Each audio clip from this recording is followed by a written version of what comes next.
It's only after you've stepped outside your comfort zone that you begin to change, grow, and transform.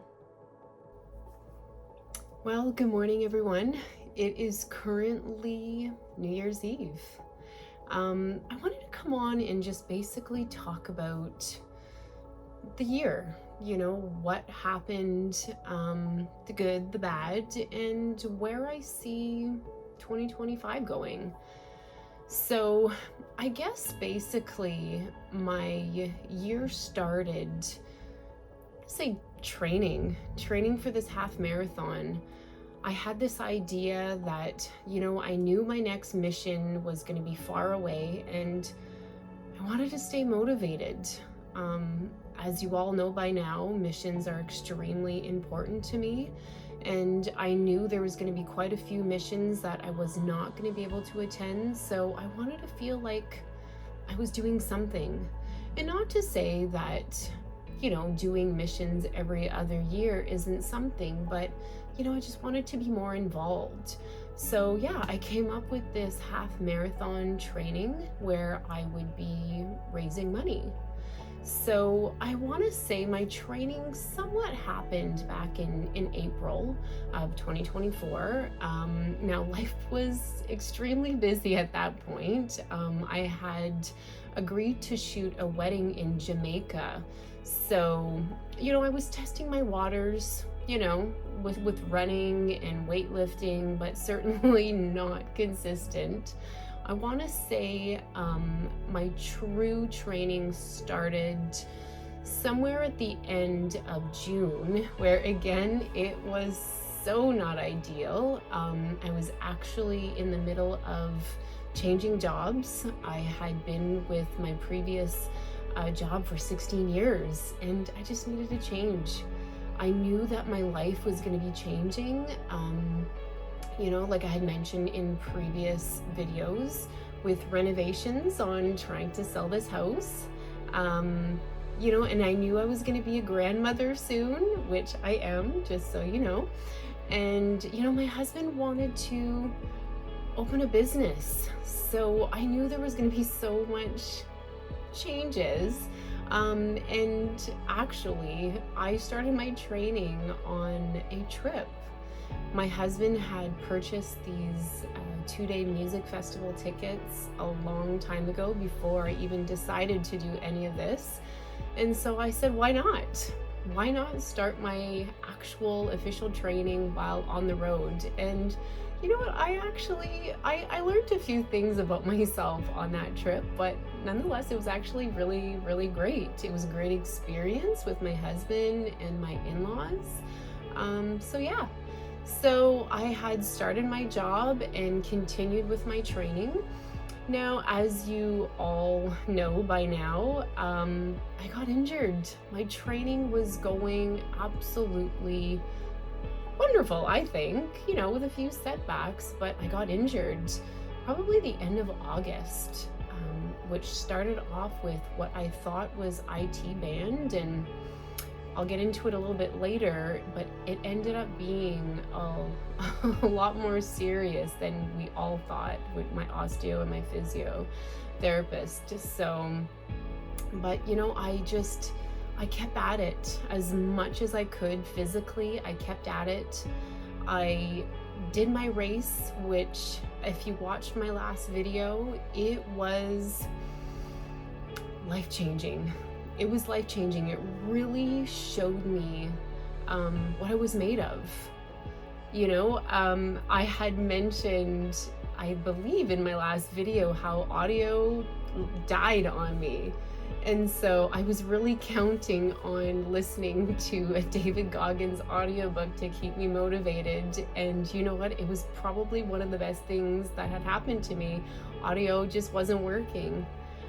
I got to experience the race like I never expected. In the Muskokas, those who are not familiar with the Muskokas, it is such a beautiful part of Ontario. It's in cottage country and in the fall. So there's all kinds of maple trees, just the beautiful colors.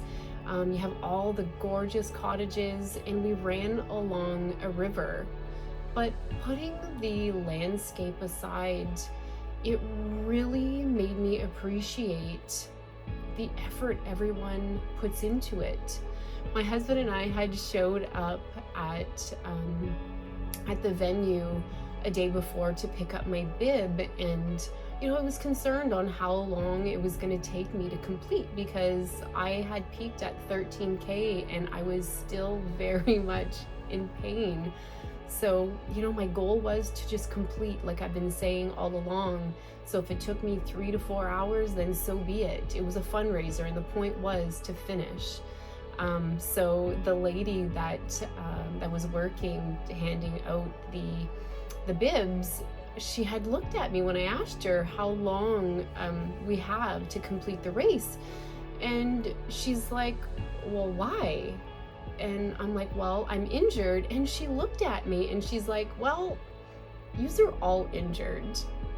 And my husband and I looked at each other and just stunned.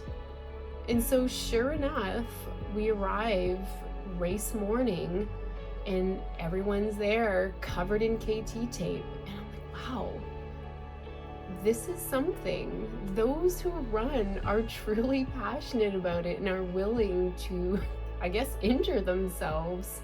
So yeah, just seeing everybody out there, other fundraisers, father-daughter duos, just groups of friends, but all the volunteers that are out there dressed in costumes and cheering, and just all the support from all the other runners. At a couple times I had to stop because my leg just gave out and buckled, and I had to kneel a little bit, and there were people that actually stopped to see if I needed help. And for me, it's a race. Why would you stop? But it's just to prove what kind of people are out there. They do it because they love it. And that just spoke volumes to me. So I just knew I needed a lot more of that. And so if you watched again my last video, you'll know that I actually hit my goal. My goal previously was a 2:20, not knowing how long it would take me to run. I've never done it before, so I consulted Google, and it said the average beginner woman in my age group will finish anywhere between 2:20 and 2:45. So I thought I was setting the bar pretty high at 2:20. So the fact that I got 2:21, I was over the moon. I was proud of myself, something I have never felt before.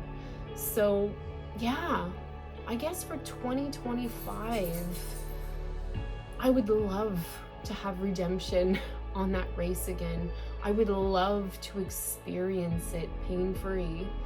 But you know what? I want to approach this more carefully. I know I'm gonna have to continue doing, rehab. I have been doing physio and osteo since August. I've been doing it basically every single week since. I guess the injury started in my hip. My hip, my femur was actually turned inward, and possibly because an injury that had occurred back in 2003. I got T-boned, and it was quite the thing, jaws of life, and I never realized how injured I actually was from that. And my personality is to just push through everything, and I think I neglected healing from that. So what happened was, because my femur was turned inward, my body was naturally trying to stabilize itself by my tibia, my tib fib coming out the other way, therefore my foot turning out. And we discovered that within the joint, my tib fib was actually out of the knee joint.